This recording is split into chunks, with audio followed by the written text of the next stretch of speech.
오늘도 이 시간에 저희들 하나님의 말씀을 이 시간 함께 나누고자 합니다. 저희가 지난 수요일에 말씀을 통해서는 우리 성도에게는 무엇이 있냐면 바로 우리에게 마땅히 행해야 될 본분이 있다라고 말씀드렸습니다. 그리고 그 본분은 하나님의 뜻을 우리들이 지키는 것인데, 그 하나님의 뜻은 어디에 기록되어 있냐면 바로 66권 하나님의 말씀에 기록되어 있다고 저희들이 말씀을 통해 나눴습니다. 사랑하는 성도 여러분, 우리가 성도가 마땅히 해야 되는 것, 사실은 이 성도의 본분이라는 것은 사실은 원래는 사람의 본분이라고 하는 것이 좀 더 정확할 수 있습니다. 왜냐하면 이 성경의 말씀은 믿는 자뿐만 아니라 사람이라면 반드시 따라야 하는 것이 기록되어 있기 때문인데, 왜 굳이 성도의 본분이라고 그랬냐면, 이 말씀이라는 것은 결국엔 하나님께서 성도, 즉 저와 여러분을 향하여서 이 땅에 주신 것이고, 성도로 하나님의 택함을 받지 못한 자들은 사실은 이 하나님의 말씀을 또한 지킬 수가 없기 때문이죠. 그래서 사람의 본분, 그것은 결국에는 성도의 본분을 의미하는 것이다 라고 볼 수 있습니다. 그래서 이 성경을 자세히 보면요, 우리가 이 성경을 통해서 발견할 수 있는 것이 바로 이 도덕이라는 겁니다. 도덕의 법칙, 도덕입니다. 저희가 이제 예전에 학교 생활할 때는 이 도덕이라는 과목이 있었죠. 도덕이라는 과목. 근데 오늘날에는 이 도덕이라는 말을 잘 들어볼 수가 없는 것이 또한 사실입니다. 왜냐하면 이 도덕이라는 말 자체의 의미가 중요해요. 보통 도덕이라고도 하고 도리라고도 하는데, 이게 뭐냐면 이 사람이라면 마땅히 해야 되는 것, 그것을 도덕이라고 합니다. 도덕. 그러니까 우리가 도덕 정신이 중요하다 이렇게 말할 때는 사람이 마땅히 해야 될 일을 하고 있는가라는 것을 살펴보는 것이죠. 우리가 그리고 학교에서 배우는 도덕이라는 것도 사실은 사람이 마땅히 이 정도는 해야 된다라는 거예요. 그러니까 한마디로 뭐냐면 짐승과 사람이 구분되는 점이라는 거죠. 그래서 저희가 이러한 도덕, 사람이 마땅히 해야 될 도리를 안 하면 보통 저희가 그 사람을 뭐라고 부릅니까? 뭐라고 불러요? 사람이 할 도리를 안 해요. 그럼 그 사람을 향해서 뭐라고 욕해요, 사람들이? 짐승 같은 놈이라고 그러죠. 짐승 같은 놈. 거기서 나오는 말이에요. 왜냐하면 사람이 할 도리를 안 하기 때문에, 사람이 할 도리를 안 한다는 건 결국 사람이 아니라 뭐라는 거예요? 짐승이라는 거죠. 짐승이라는 거죠. 마찬가지예요. 이 성경에서도 우리가 사람으로서, 특히 성도로서 마땅히 행할 바를 분명히 기록하고 있고, 그 면에서 무엇을 이야기하고 있냐면 바로 이 도덕이라는 것을 성경이 저와 여러분에게 말해주고 있다라는 겁니다. 자, 그렇다면 맨 처음 하나님께서 우리에게 주신 이 도덕의 법칙, 이 도덕, 그 첫 법칙은 무엇이었냐 하면, 저희들이 읽은 본문 말씀이 포함되기는 하는데, 저희들이 2장 15절 16절을 같이 한번 읽어보겠습니다. 창세기 2장 15절 16절 읽어보죠. 시작. 여호와 하나님이 그 사람을 이끌어 에덴 동산에 두어 그것을 경작하며 지키게 하시고, 여호와 하나님이 그 사람에게 명하여 이르시되 동산 각종 나무의 열매는 네가 임으로 먹되. 아멘. 그렇습니다. 여기 보면요, 2장 15절에 보면, 아까 17절은 읽어서 제가 안 읽었는데 15절에 보면 하나님이 그 사람을 이끌었다라고 말씀하십니다. 하나님께서 맨 처음 지으신 그 사람이 누굽니까? 그 사람, 그죠? 아담이죠. 아담을 이끌어서 그 아담에게 말씀하시죠. 아담에게 지낼 그곳 에덴 동산에 두시고, 그것을, 그 에덴 동산을 뭐 하냐면 경작하고, 그렇죠, 경작하고, 그리고 지키게 하라 말씀하신 거죠. 지켜라 라는 거죠. 여기를 관리해라 라는 거죠. 여기서 말하면 소위 우리가 지금까지도 이해하는 청지기란 말이 바로 이 말이죠. 지키는 거예요. 그것을 하나님의 말씀대로 지켜나가고 갖고 나가는 게 바로 청지기라는 거죠. 왜냐하면 그것은 나의 것이 아니기 때문에 그렇습니다. 그리고 하나님께서는 또한 말씀하시죠. 16절에 뭐라고 말씀하시냐면 그 사람에게 뭐 하셨냐면 또 명하여라고 해요. 명하여, 명령하셨다라는 거예요. 그것은 저희가 잘 아는 내용인데 동산 각종 나무의 열매는 네가 임의로 먹되, 즉 자유롭게 먹어도 된다라는 거예요. 무엇이든지 자유롭게 먹어도 되지만 17절에 보면 선악을 알게 하는 나무의 열매는 먹지 말아라. 네가 먹는 날에는 반드시 죽으리라 하셨다라는 것이죠. 그러니까 뭐예요? 모든 열매를 먹어도 된다. 그것도 명령이에요.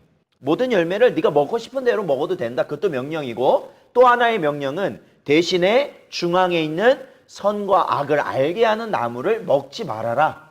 그것이 또한 명령이라는 거죠. 그것이 명령이에요.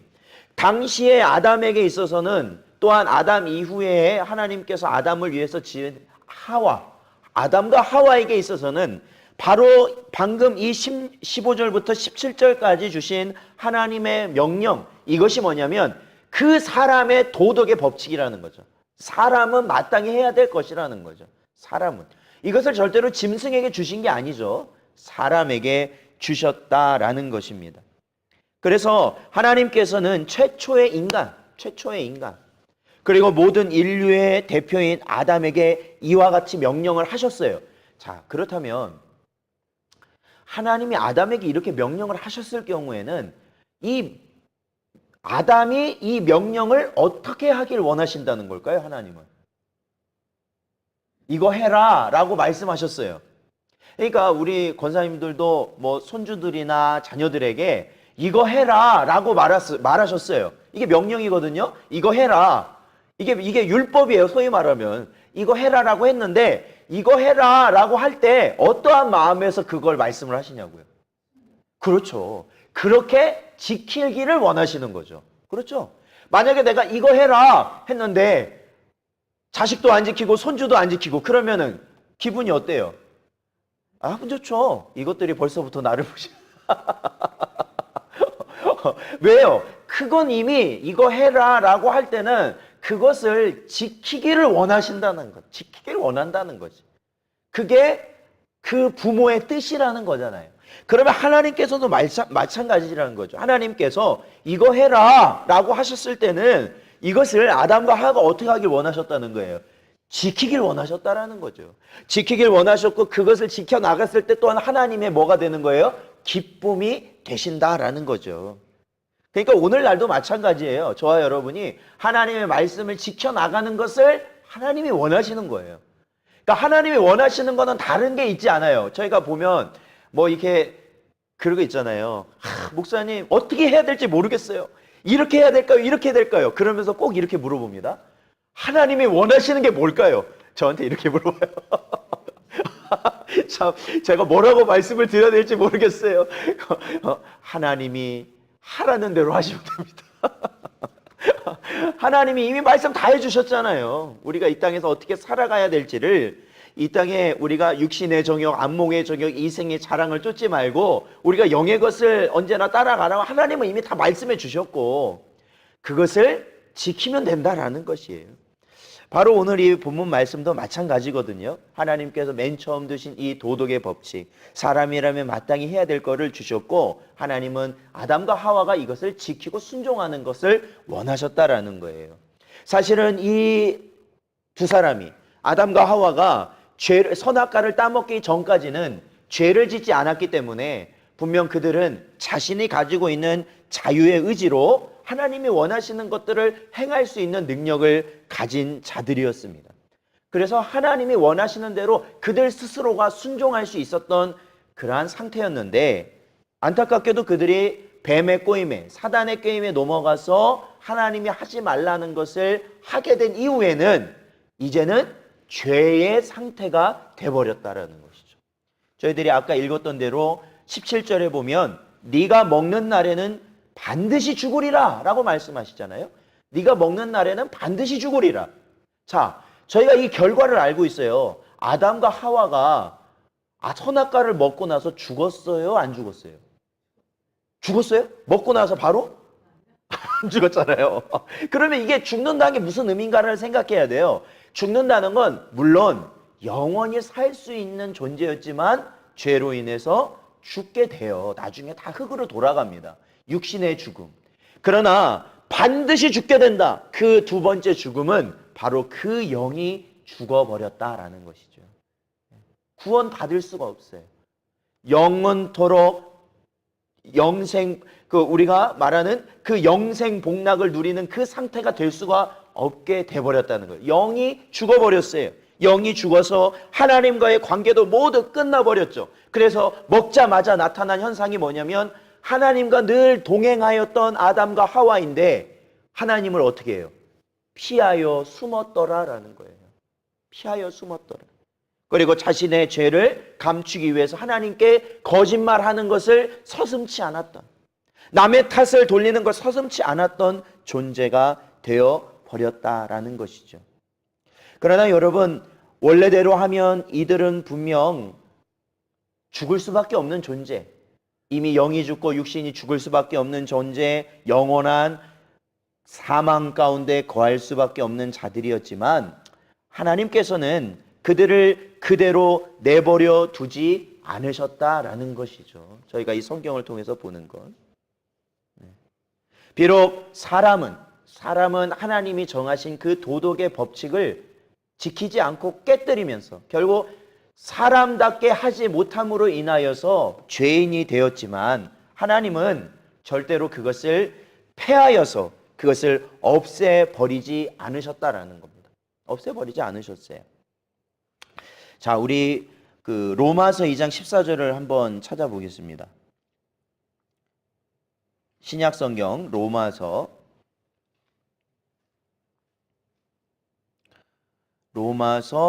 2장 14절 말씀.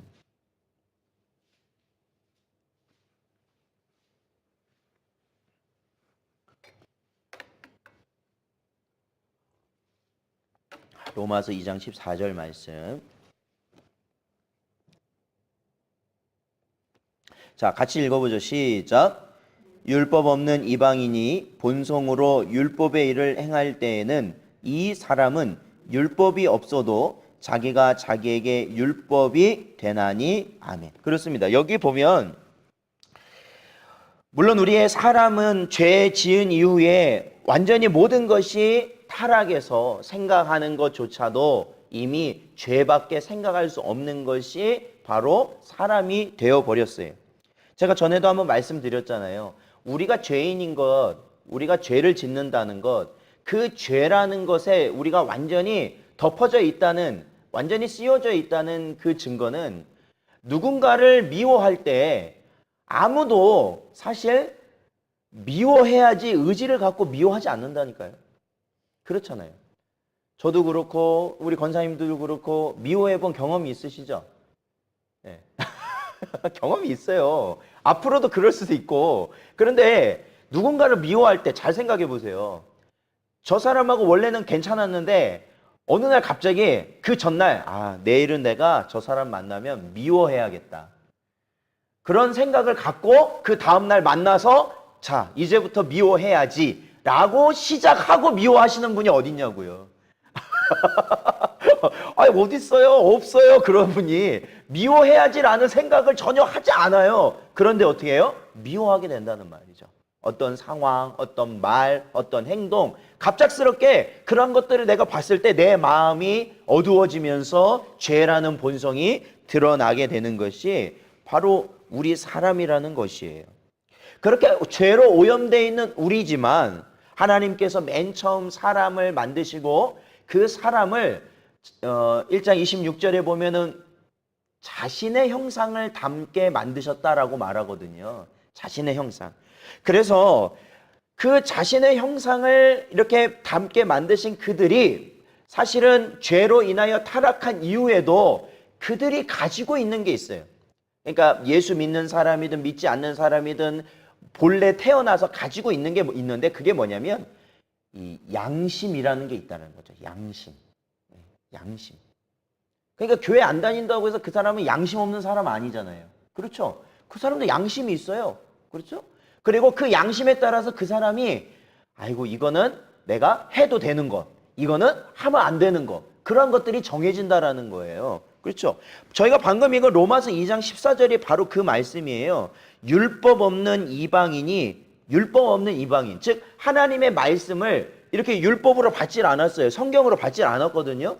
그런데 그런 이방인이라 할지라도 본성이 율법의 일을 행할 때에는 이 사람은 율법이 없어도 자기 자신이 율법이 된다라는 거예요. 그러니까 율법은 받지 않았어요. 성경은 받지 않았어요. 하나님이 직접 그들에게 계시를 비춰주진 않았어요. 그럼에도 불구하고 그들이 하나님의 그러한 닮음을 가진 인간으로서 살아갈 때 그들이 아직은 죄로 타락했지만 그 안에 죄로 타락하였지만 오염되었지만 그래도 동물과는 다른 양심이라는 걸 갖고 있어서, 자, 우리가 6계명, 10계명 중에 6계명이 혹시 뭔지 아세요? 5계명은 내 부모를 공경하라. 그 다음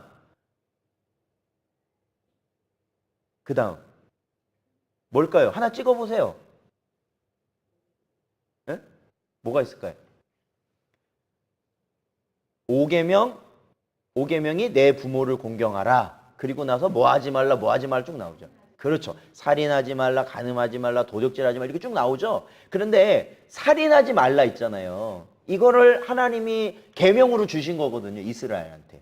근데 여러분, 이 땅에 예수란 말 들어보지 않고 하나님 안 믿는 사람이요. 그 안 믿는 사람은 사람을 죽여도 된다고 생각해요? 죽이면 안 된다고 생각해요? 그렇죠. 그게 본성이라는 거예요. 그게 본성.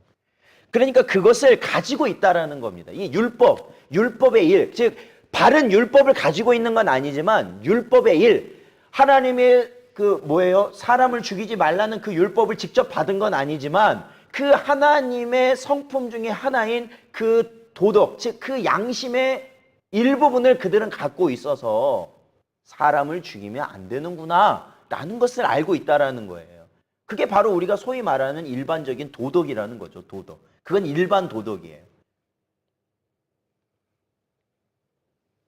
그래서 이방인이라 할지라도 그 마음에 그 도덕의 법칙이 작용을 한다라는 것이죠. 생각해 보세요. 왜 사람을 죽이면 안 되는지에 대해서 아무도 몰라요. 왜 자기가 그렇게 생각을 하고 있는지를 모른다고요. 아무도. 그렇죠. 왜 부모는 자녀를 사랑해야 되는지 아무도 그 이유를 몰라요. 그냥 어떻게 돼요? 사랑하게 되잖아요. 사랑하게 되죠. 사랑하게 되는 거예요. 자, 그래서 이 로마서 2장 14절을 저희들이 읽었는데 저희들이 15절도 한번 읽어보겠습니다. 15절. 자, 15절 읽어보죠. 시작.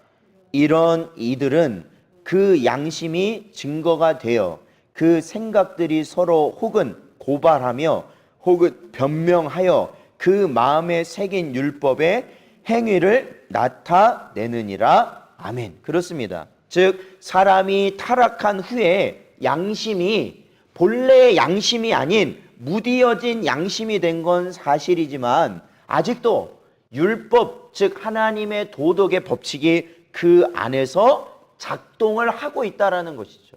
그래서 뭐예요? 잘못을 하면 뭘 느끼는 거예요? 지금의 사람도 잘못을 하면 양심의 가책을 느끼게 된다라는 것이에요. 양심의 가책. 그래서 그거에 대해서 고통을 느낀다라는 거예요. 그래서 도둑질 당한 사람은 발 뻗고 자도 도둑질 한 사람은 어떻게 단다고요?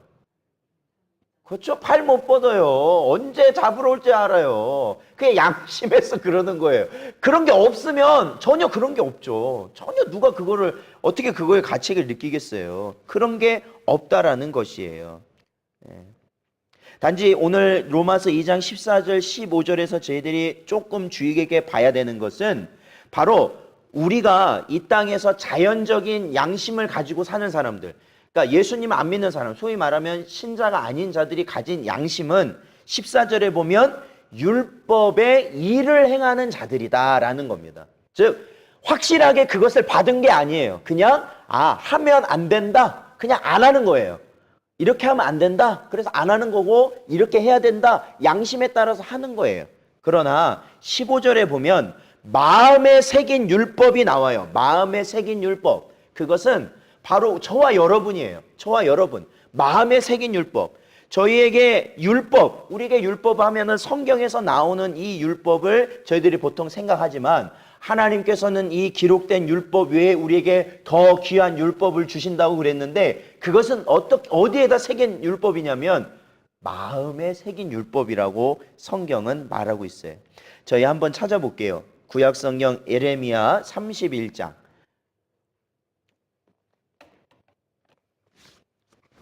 예레미야서 31장 31절에서 33절까지 말씀입니다. 31장 예레미야 31장 31절에서 33절.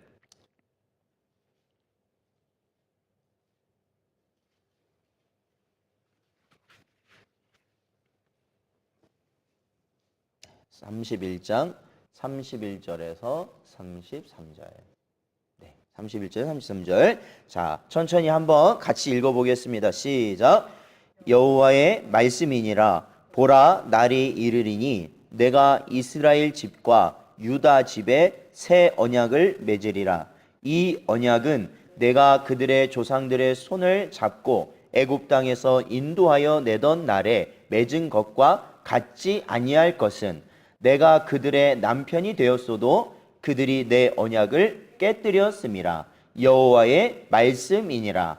그러나 그날 후에 내가 이스라엘 집과 맺을 언약은 이러하니 곧 내가 나의 법을 그들의 속에 두며 그들의 마음에 기록하여 나는 그들의 하나님이 되고 그들은 내 백성이 될 것이라. 여호와의 말씀이니라. 아멘. 그렇습니다. 사랑하는 성도 여러분, 예레미야서에 보면 이스라엘이 하나님의 선택된 백성이었고 그들이 애굽에서 나와서 하나님이 주신 율법을 받았지만 그들이 하나님을 끝까지 붙들었어요? 붙들지 못했어요? 붙들지 못했다라는 것이죠.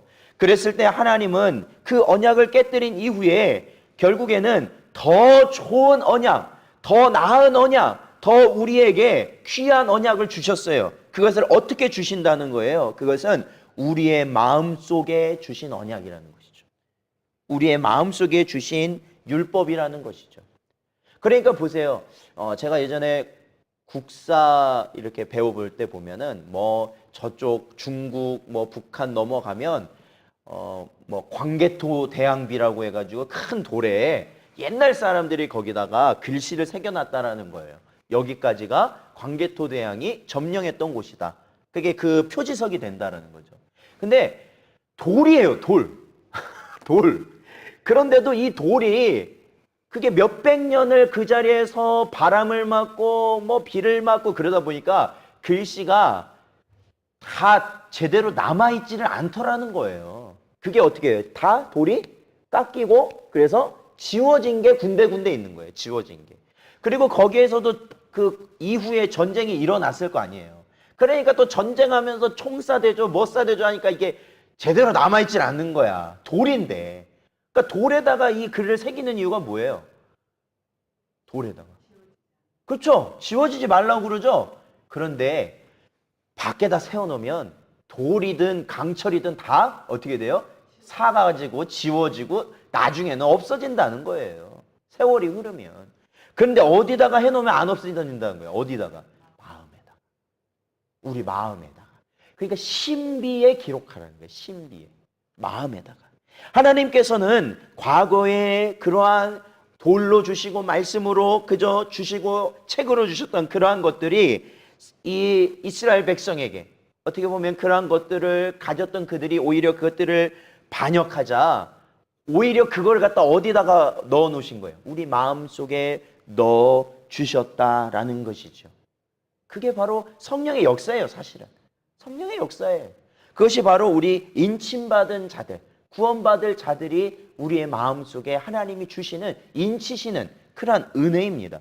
자, 그렇다면 저희가 신약 성경을 한번 더 찾아보죠. 베드로후서 1장 3절에서 4절. 베드로후서 1장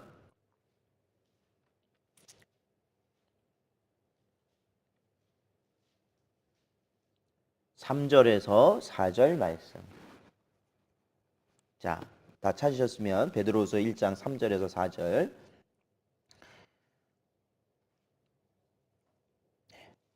베드로후서 1장 3절부터 4절 같이 읽겠습니다. 시작.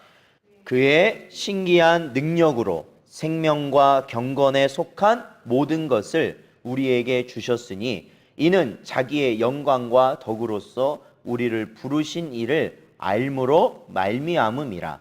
이로써 그 보배롭고 지극히 큰 약속을 우리에게 주사 이 약속으로 말미암아 너희가 정욕 때문에 세상에서 썩어질 것을 피하여 신성한 성품에 참여하는 자가 되게 하려 하셨느니라. 아멘. 그렇습니다. 이것을 베드로후서에서 뭐라고 말하냐면 그의 신기한 능력으로라고 말하고 있어요.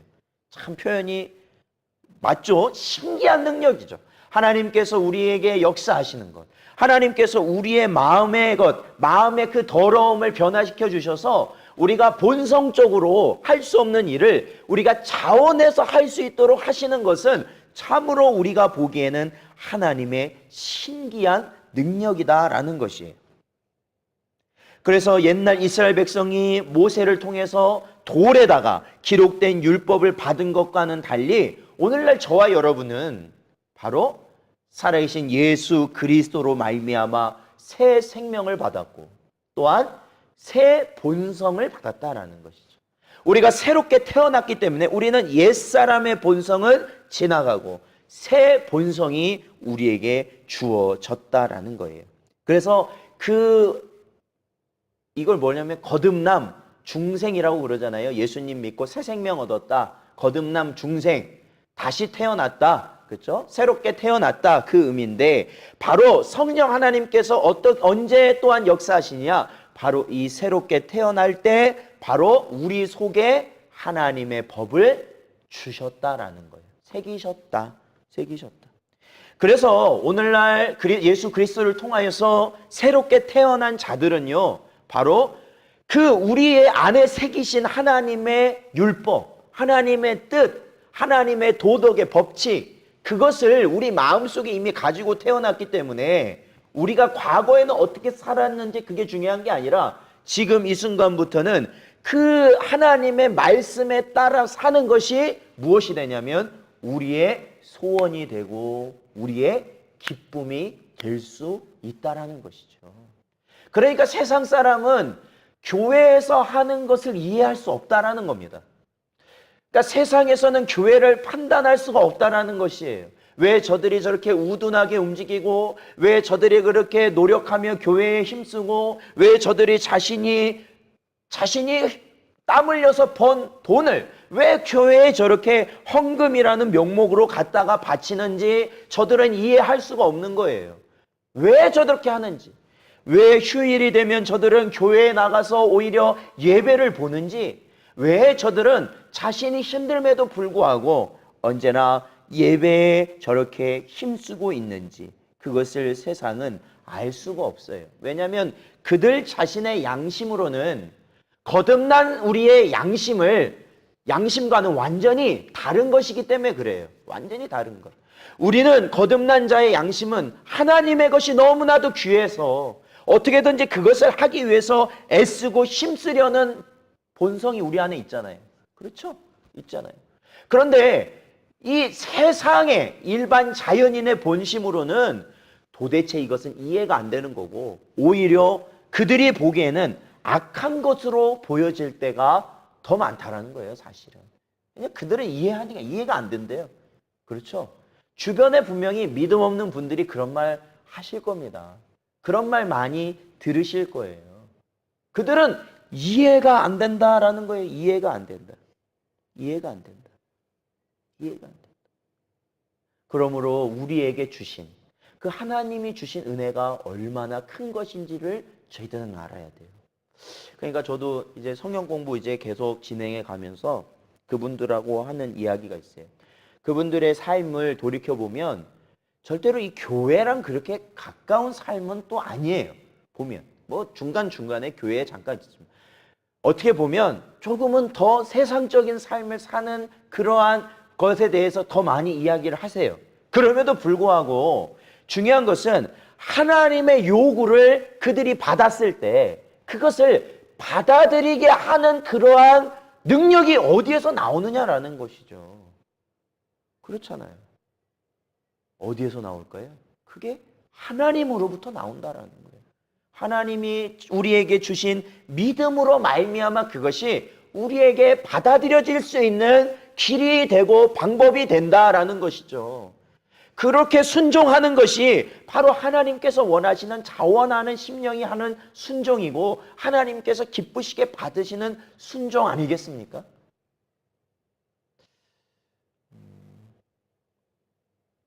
교회를 오래 다니다 보면 저도 예전에 느껴보면 교회를 오래 다니다 보면요 자연스럽게 몸에 배는 것들이 있긴 해요. 사실은 내 마음은 변하지 않아도요 자연스럽게 말과 행동에서 뭔가 이렇게 그렇죠? 전하고 다른 그런 모습들이 있어요. 말을 해도 항상 요즘에는 그런 말 잘 안 쓰죠. 뭐 직분이 있기도 하지만 남자면 무조건 형제님, 여자면 무조건 자매님. 그러니까 막 안 믿던 사람이 교회 오면 닭살 돋아서 못 다니겠대. 아니 처음 본 사람이 자꾸 자기를 보고 자매님 그러고 형제님 그래서 아유 나 못 다니겠다 그러는 분도 있을 정도로 그렇죠. 그리고 항상 교회 올 때 옷을 단정히 하고 또한 교회에서는 행동을 뭐예요? 행동을 조심스럽게 하고 항상 그러한 모든 일에 있어서 조심하게 하는 그러한 행동을 가지는 그러한 있어요. 오래 하다 보면 있어요. 자연스럽게 몸에 배는 그런 게 있습니다. 그러나 하나님께서 원하시는 것은 우리의 심령 속에서부터 나오는 하나님을 향한 말씀에 순종해야 된다는 거예요.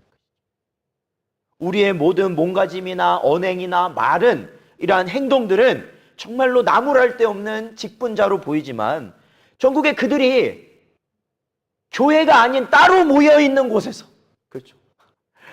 따로 모여 있는 곳에서 어떻게 보면 세상 사람들과 같은 말을 하기를 좋아하고 남 흠잡기를 좋아하고 어떻게 보면 더 안 좋은 말들을 행하고 그들이 있는 가정과 그들이 있는 직장에서 그렇게 정말로 믿음의 사람으로서는 가질 수 없는 그러한 모습을 행할 때 그래서 간혹 제가 제 나이 또래 되는 분들 이렇게 전도하기 위해서 대화를 나누다 보면은 그분들이요 다 부모님이요 뭐 장로님, 부모님이 권사님, 부모님이 뭐 집사님, 안수 집사님 그런 분들 많아요. 보면 목사님도 있어요. 심지어는 목사님. 그런데 제가 전도를 해야 된다고 마음을 먹었다는 건 그 사람이 지금 신앙생활 하고 있다는 거야, 안 하고 있다는 거야?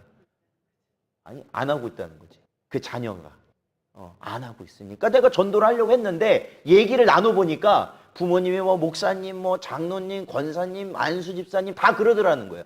뭐 어디는 막 3대 기독교 3대 집안 막 그런 집 있더라고요. 뭐 할아버지 징조 할아버지부터 믿어가지고 계속 온 그런 집도 있고.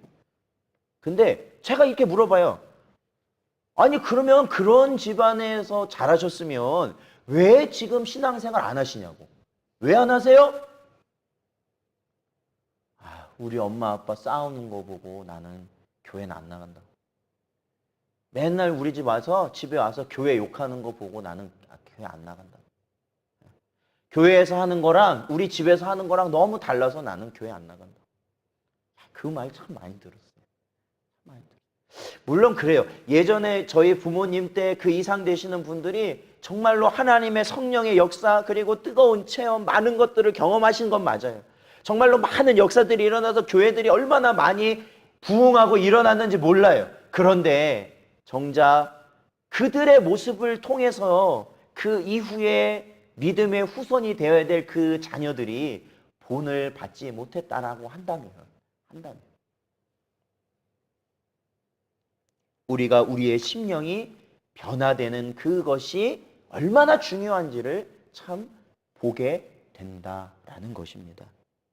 그래서 우리가 사람의 능으로는 우리의 마음이 변화될 수 없다라는 것이죠. 사람의 공으로는, 사람의 행위로는 안 된다라는 것이죠. 결국에는 하나님이 성령을 통해서 우리의 마음을 바꿔주셔야 된다.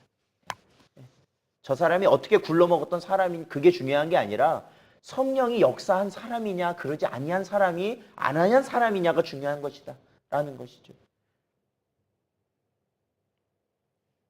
그렇다면 저와 여러분이 오늘 이 말씀을 통해서 우리는 그것을 배웠어요. 뭐냐면 율법이라는 것, 하나님이 우리에게 두신 도덕의 법칙, 즉 율법이라는 것이 우리에게 소용없는 것이냐. 물론 구원을 받을 수 있는 길은 안 됩니다. 왜냐하면 이미 아담과 하와가 그 죄 짓기 이전의 율법은 그들이 그것을 지킴으로써 구원, 영원히 살 수 있는 길이 열려져 있는 것이었지만 그들이 죄를 짓고 난 이후에는 어느 누구도 하나님의 율법을 지킬 수 있어요, 없어요? 없다라는 것이죠. 그러니까 그 율법을 지키는 것으로는 우리가 구원을 받을 수 없어요. 오로지 우리가 구원받을 길은 뭐예요? 새 언약, 우리에게 보내주자 약속하신 예수 그리스도를 믿음으로 말미암아 우리는 뭐예요? 구원을 얻게 되는 줄로 믿습니다. 구원을 얻어요.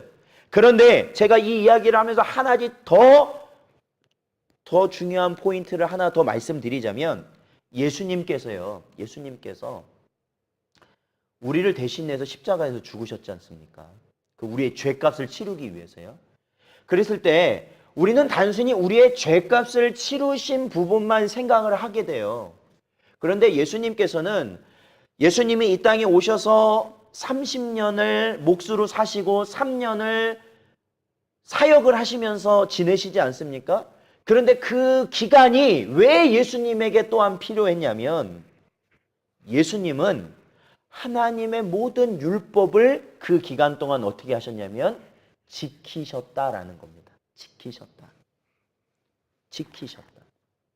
그러니까 두 가지를 해결하신 거예요. 뭐냐? 첫 번째, 우리는 율법을 지킬 수 없어요. 그렇죠. 그리고 우리는 죄 때문에 우리는 구원을 받을 수가 없어요. 죄값을 치러야 되기 때문에. 그런데 예수님이 오셔서 뭘 하신 거예요? 예수님이 율법을 다 지키셨어요. 의를 이루셨어요. 한마디로. 그리고 두 번째는 우리의 죄값의 문제를 또한 해결하셨어요. 그래서 우리가 예수님을 믿으면 구원을 받는다, 예수님을 믿는다라고 말할 때는 예수님이 율법을 다 이루신 그 의가 나의 의가 되었습니다라는 것을 또한 믿는 것이라는 거예요. 그러니까 우리가 죄로 인해서 율법이 우리의 구원이 길이 되지 않은 것뿐이지 하나님께서는 지금도 뭘 원하시냐면 율법을 지켜나가시길 원한다라는 거예요. 우리에게. 그러니까 간혹 이러한 부분을 이렇게 이야기하는 부분들이 있어요. 그것은 바로 이제 구약으로 이제 율법의 시대는 다 끝났다. 그리고 지금은 무슨 시대라고 말해요? 지금은 무슨 시대? 성령 시대고 은혜 시대니까 이제는 오직 믿음으로만 구원받는 거니까 율법에 묶이지 말아라. 이렇게 말을 하는 분들이 간혹 계셔요. 물론 그 뜻이 이제 전체적으로 보면 그 율법이 필요 없다. 그것만은 아니지만 이것을 너무 강조하다 보니까 오늘날은 그것만 하면 된대요. 그러니까 나 예수 믿어요. 끝. 나머지는 안 해도 돼. 주일날 뭐하러 교회 나와요? 주일날. 나 예수 믿어요. 끝. 헌금 뭐하러 해요? 나 예수 믿는다니까요. 끝. 내가 다른 사람을 왜 돌봐야 돼요? 난 예수 믿어요. 끝. 그렇게 돼버렸다라는 거예요. 그러니까 뭐가 사라졌어요? 율법이라는 것이 사라져버렸다라는 거예요. 아예. 그렇게 하다 보면 어디 게요? 지금 소위 말하는 구원파가 되는 거죠. 구원파. 그렇게 끝까지 가면 구원파가 되는 거예요. 그런데 구원파는 아니어도 어떻게 보면 정도는 좀 약하지만 하나님께서 우리에게 원하시는 것을 우리는 저버리고 있다라는 거예요. 저버리고 있다. 그래서 아까도 제가 말씀드렸지만 진정으로 우리가 예수 그리스도를 믿음으로 우리가 성령의 거듭남을 체험한 사람은 그 안에 역시 무엇이 자동적으로 새겨지냐면 하나님의 율법이 그 신비에 새겨지게 되더라. 그래서 우리가 무엇인가를 할 때 그 마음에 있는 양심, 그렇죠? 그게 성령의 인도하심이라고 하잖아요. 그 양심에 따라서 우리가 하나님이 원하시는 것과 원하지 않는 것을 구분하면서 우리가 성도의 삶을 살아가는 겁니다. 그게 바로 저와 여러분이죠. 그래서 오늘날도 우리에게, 우리 믿는 자들에게 특히 주신 그 율법이 우리에게는 너무나도 귀한 것이고 중요한 것임을 깨달으시고, 우리가 그냥 내 생각과 내 뜻대로 살아가는 것이 하나님 원하시는 게 아니라 하나님이 주신 그 율법을 우리들이 온전히 순종하며 또한 살아가는 것이 우리에게 주신 하나님의 복된 기임을 믿고 나아가시는 우리 모든 성도님들 되시길 주님의 이름으로 축원드립니다. 기도하겠습니다. 하나님 감사합니다. 이 시간에도 저희들의 심령을 붙들어 주셔서 오늘도 저희들에게 하나님 주의 말씀에 순종하는 것, 또한 우리가 은혜의 시대를 살아가고 있는 이 상황에서 우리에게 또한 그 율법을 지키며 살아가도록 하신 그 말씀을 저희들의 마음에 다시 한번 생각하게 하여 주셔서 우리가 이 땅을 살아갈 때에 오늘날 아버지 하나님 규모 없이 기준 없이 모든 것이 자신의 소견대로 살아가기를 원하는 이 세상의 풍족 가운데서도 우리가 우리의 육신의 원함을 죽이고 성령의 인도하심을 따라 살아가는 우리 모든 성도들 되게 하여 주시옵소서. 간절히 바라오며 예수님의 이름으로 기도하옵나이다. 아멘.